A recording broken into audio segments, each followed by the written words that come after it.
Wes Anderson has been facing accusations, not those the accusations that he repeats himself for every movie. Directors aren't really blamed so much if they're constantly repeating themselves, as long as like visually they're changing things or little things are changing.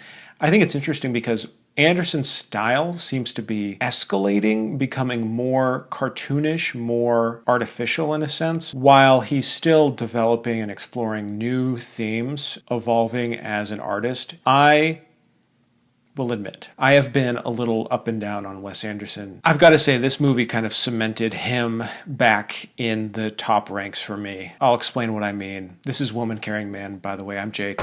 Nadia is going to be in our other review this week. She hasn't seen any Wes Anderson movie, so what Wes Anderson movie should I show her? That's what I'm wondering. I love Wes Anderson. I have a very close connection to Wes Anderson. I got all the DVD criterions. I haven't upgraded, but man, that new Wes Anderson box set. Oh God, I can buy that, right? My son doesn't need to go to college. I love Wes Anderson, but I had a falling out with him, so to speak. 2018 was Isle of Dogs.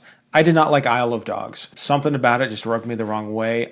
Maybe I was just like, man, this is becoming too artificial. All the classic complaints that have been thrown at Wes Anderson. I skipped out on his recent movies. I skipped The French Dispatch and I skipped Asteroid City, I believe. I thought now is the time to jump back in and see how I feel about Wes Anderson again. I haven't really revisited any of his older movies.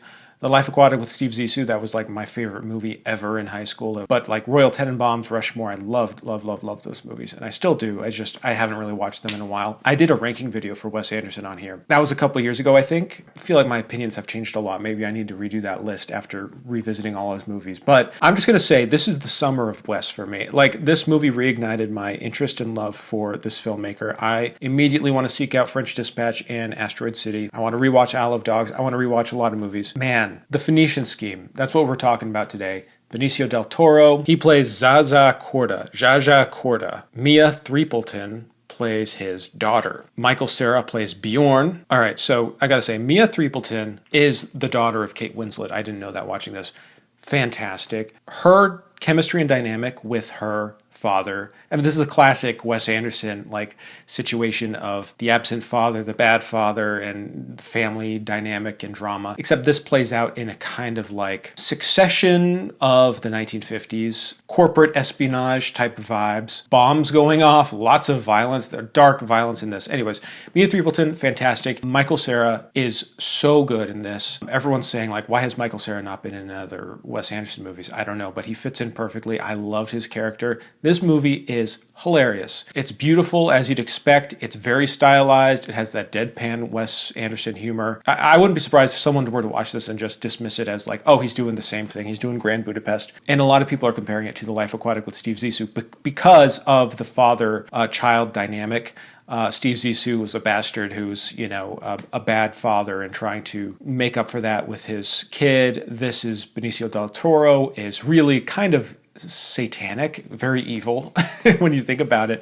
And his arc as a character when his soon-to-be nun daughter enters the picture and he wants her to be in charge of he wants her to be his heir. The Phoenician Scheme itself is a very complicated like financial thing of he's funding these projects in Phoenicia. He's trying to fill in the gap of the money needed to cover the costs for this thing. And so he's visiting, these different people, financiers, relatives to try to gain the money. This movie starts violently with a plane crash. The imagery was kind of shocking and I was a little disturbed at first. I was like, what the fuck? Wes Anderson can go dark. This is so enjoyable. I feel like Wes Anderson's exploring new heights of the fantasy and stylization. Like, it is Looney Tunes level stuff, but at the heart of it are the core issues of his work, his themes. Like, the writing is brilliant. It's exploring strange world of like billionaires in the 1950s. Really just the idea of wealth and how it corrupts people and what does it mean to be a good person? Can a person like Elon Musk or Donald Trump be redeemed? Because that's the kind of person we're talking about when we're talking about Benicio del Toro's character. It is fascinating. It's funny. It's a very charismatic lead performance, typical Wes Anderson stuff, but it's delightful and fun. And I mean, I don't know, maybe it's because I've been away from Wes for a while. I missed out on Asteroid City and French Dispatch and whatever. I was underrating him. I think that I've matured. I think that I went from a I love Wes Anderson phase to, he's really just doing the same thing over and over. And I like filmmakers who aren't just so artificial and, treating things like actors like puppets, or that's not what's going on. It's so different. It's like criticizing Ozu for filming everything with static cameras. Why aren't you using a dolly, Ozu? Why would we do that? That this is his style. This is how he makes movies. It's wonderful. And I'm so happy that he's doing that. He's bringing something so unique to the screen. Why would we want him to conform or do something different?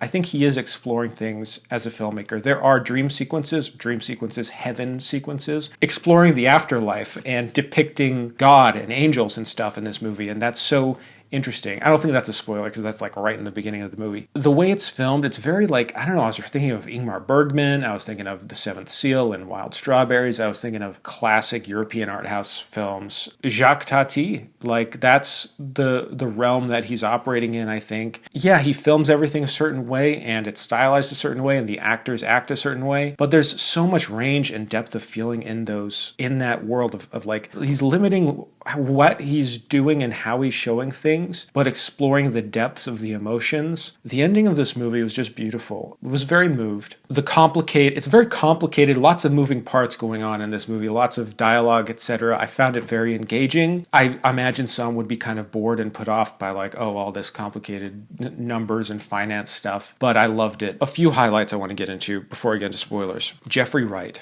I love him in this. Cumberbatch, great. Tom Hanks and Bryan Cranston have a standout moment there, but yeah, Michael Cera the most. He just gives such a wonderful performance. And maybe I feel so close to this movie because Steve Zissou, that was my favorite Wes Anderson movie for so many years, and this feels like revisiting a lot of those themes. There were some moments in this movie where I was yeah, I've seen this before, or this is kind of a joke that's not really landing, or just trying to be too quirky. I mean, I don't know how to phrase it exactly. It could have been better, I guess. It could have done more, but I don't really know. It's like getting a delicious meal. Yeah, it could be better, but it's so comforting and delicious. I don't even know how do I even describe that? I'd give it a 4 out of 5 stars. Let me put it that way. Let's talk spoilers real quick. 3, 2, 1, spoilers. I don't know. I don't know what to talk about spoilers. Nadia likes to go into spoilers a lot more than I do. I mean, maybe the conclusion of this movie with Cumberbatch was a bit confusing a little bit. I need to rewatch it, when they're trying to figure out, did Cumberbatch kill her dad, her mom, Mia Threepleton's mom in this movie, or did Benicio del Toro? What does that mean? It's a real Cliff Booth situation of, is this guy a murderer, or does he just, is he just okay with slave labor and all sorts of other crimes? The CIA plot could have been fleshed out a little more. I was a little hazy on what was going on there. I loved all of the explosions, all the body parts flying. It was very out there and fun. I really loved his little catchphrase of, myself, I feel perfectly safe. Or I forget exactly what it is, but he goes, myself, I feel perfectly safe. Anytime some horrible shit is about to happen. The music, the music is great. I mean, guys, what else can you say? I think Scarlett Johansson's segment was kind of weak, but she's doing a German accent, and I just thought, that's Scarlett Johansson. Why is she doing a German accent? I mean, part of the fun of his movies is seeing all these huge A-list actors